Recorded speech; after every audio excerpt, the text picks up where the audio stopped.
There's something nobody talks about. Some people fall apart when life is quiet, when nothing is wrong, when the house is still, when everyone around them is fine. That's when the panic creeps in. But the moment everything breaks, they become a machine, focused, sharp, completely alive. If that's you, this isn't a coincidence and it isn't strength. It's something much deeper, something that started long before you were old enough to understand it. Think about the last time life was genuinely peaceful. No deadlines, no drama, no one needing you. What did you do? If you're honest, you probably created a problem. You picked a fight over nothing. You spiraled into worst-case scenarios. You convinced yourself something must be wrong because it felt too quiet, too safe, too unfamiliar. Now think about the last real crisis. Maybe a loss, a breakup, a moment when the walls came down. And somehow you handled it. You were there for everyone. You made the calls, held it together, showed up completely. People around you were amazed. You weren't, because deep down, that felt normal. That felt like home. And that should make you stop, because home isn't supposed to feel like a fire. Here's what's happening inside you. Your nervous system learned very early that calm wasn't safe. Maybe you grew up in a home where peace never lasted, the quiet before an argument, the stillness before something broke. Your brain was a child then, and it did what all brains do. It adopted. It started treating chaos as familiar, as something it knew how to survive. And it started treating peace as a warning, as the silence before the storm. That's called a dysregulated baseline.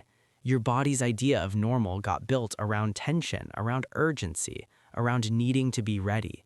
And when you're not in that state, when life dares to be gentle, your nervous system doesn't relax. It gets suspicious. It whispers, "This won't last. Something is coming. You should prepare." So you do.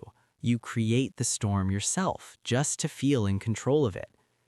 This is the part that might stay with you for a while. You are not addicted to chaos because you enjoy suffering. You are addicted to chaos because it is the only emotional language your body learned to speak fluently. Chaos has a rhythm you recognize. It has a beginning, a middle, a role for you to play. Peace has no script. And when there's no script and no role and no crisis to solve, who are you? That question terrifies people like you. Not because you don't have an identity, but because for so long your identity has been built around endurance, around being the one who handles it.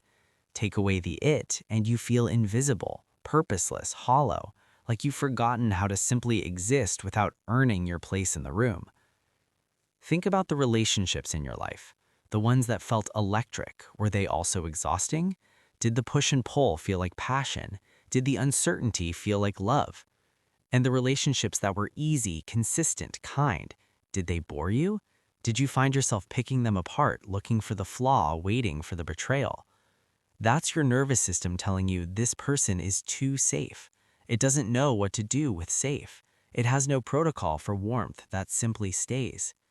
Or think about your work. Do you thrive under impossible deadlines? Do you do your best thinking in a crisis? And when things slow down, does something in you feel restless, almost guilty, like you should be doing more? That restlessness isn't ambition. It's a nervous system that never learned how to rest without feeling like it's failing. Here's the realization, the one that quietly changes things. You didn't choose this. You were shaped this way by circumstances that asked too much of you too soon. A child who had to read the room before they could read books. A teenager who managed everyone else's emotions before they understood their own. You became so good at surviving that survival became your personality. But here's what that child never got to hear. The chaos was never your fault. The tension was never yours to carry. You learned to thrive in it because you had no other option, not because that is who you are. Who you are underneath all of that armor is someone who is exhausted, someone who has been strong for so long they've forgotten that softness is also a form of strength. Someone who deserves a life that doesn't have to be endured. Someone who is allowed to feel safe without waiting for it to be taken away. Calm is not a warning. It is not the silence before something breaks. It is just life being gentle with you for once. And learning to receive that, to sit in it without destroying it, without running from it, that is not weakness. That is the hardest and most important work you will ever do. You survived the chaos. Now practice surviving the peace.